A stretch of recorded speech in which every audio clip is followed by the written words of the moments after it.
I was thinking about the fragility of academics. Often, I think many of us, I think it's pretty normal to feel like you are ready to fall apart at any given time, and we don't have our crap together, and that there's so much that we are behind with, and we don't know.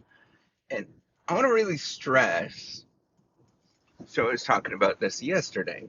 The importance of financial stability in your life because of that.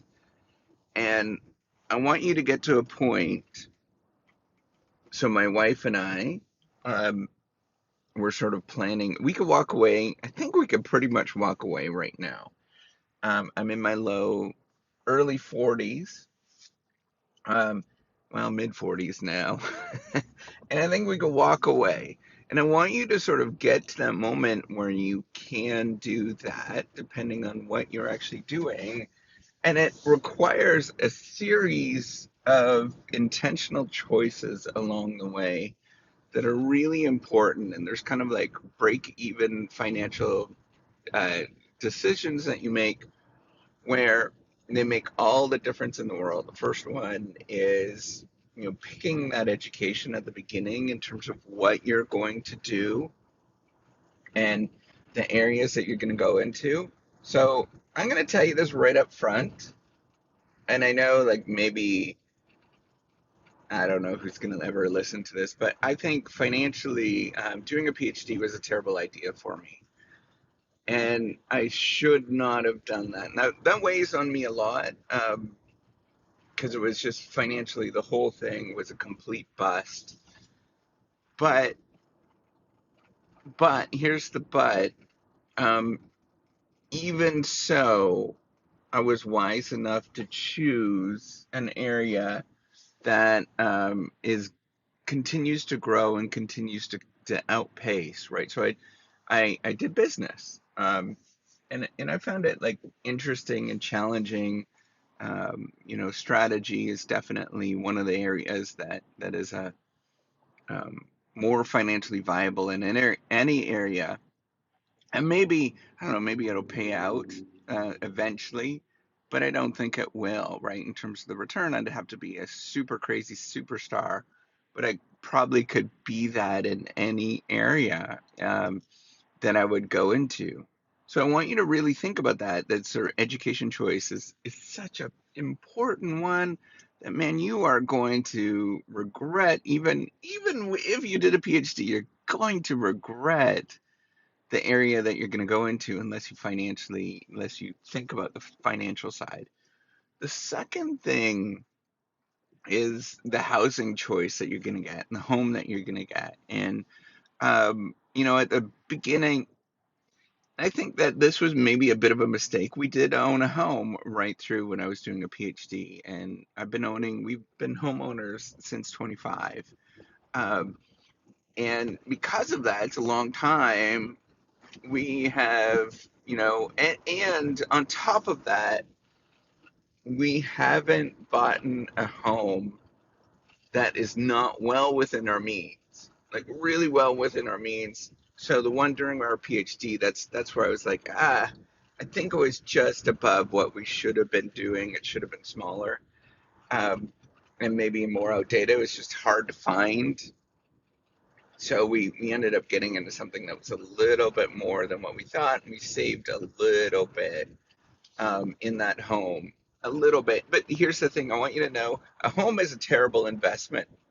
It is a financially terrible investment, and there's very few places in any location where it's actually a great investment.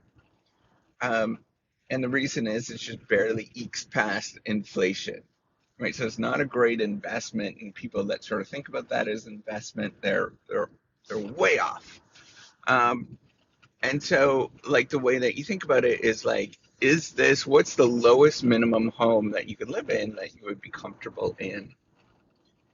And I think Like that's a super important thing. And then the last sort of piece that there's two more pieces of the puzzle. The other one is making sure that we always have insurances of various different sources so that things go bad. Um, we do have some financial stability there, right? Like our life insurance for our kids, but when they turn 18, we'll probably get rid of it. Or once they're working, we'll probably get rid of it. Um, you know, things like health insurance. We've always had health insurance. It's always been an important thing, making sure that we have, um, we cover our bases. I'm not a big fan of dental. It financially does not make sense if you do the calculations. But like all of those things, making sure that you have the disability insurance and things like that in case something happens at work. Um, Super important, right? To protect who you are and what you're about. Then the last thing, which is kind of like the golden piece of the puzzle.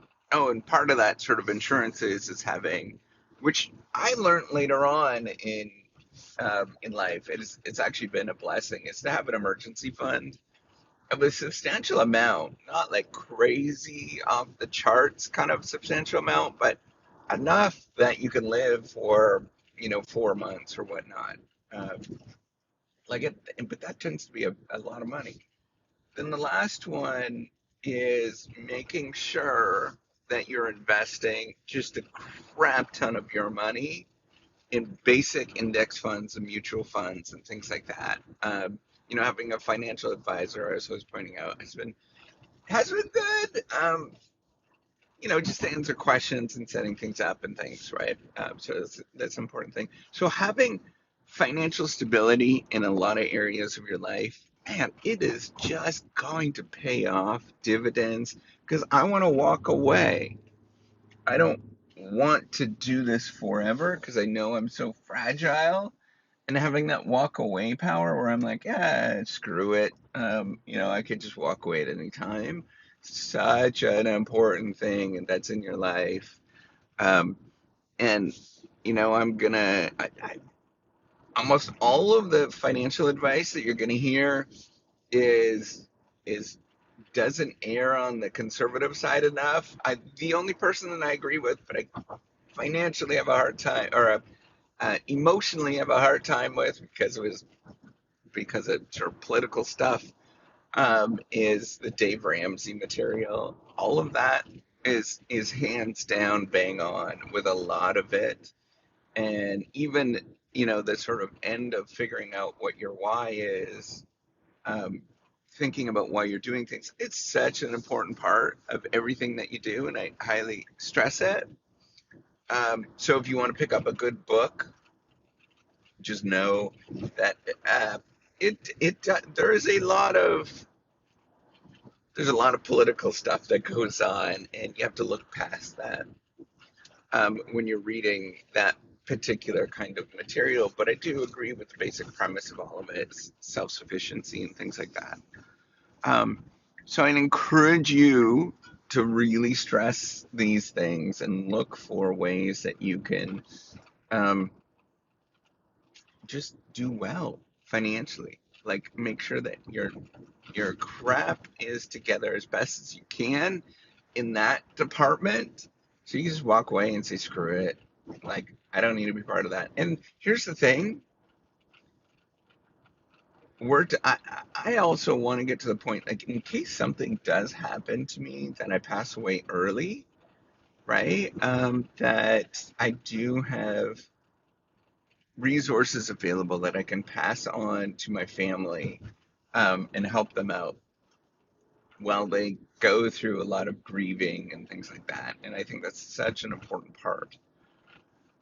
Whew, that's a hard thing to talk about, but it's such an important part of life, to know that you have all of these things that you're thinking about. And then the other thing that's like really wise for us, and I have a harder time doing, is spending, right? Like thinking about a certain amount that you can spend and just have fun and blow.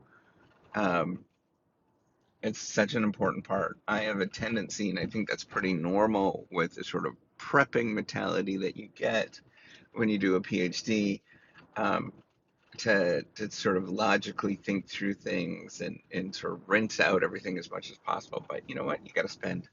You gotta go through that effort of spending and finding the right amount so that you can do okay and you can enjoy a lot of things that go on in your life.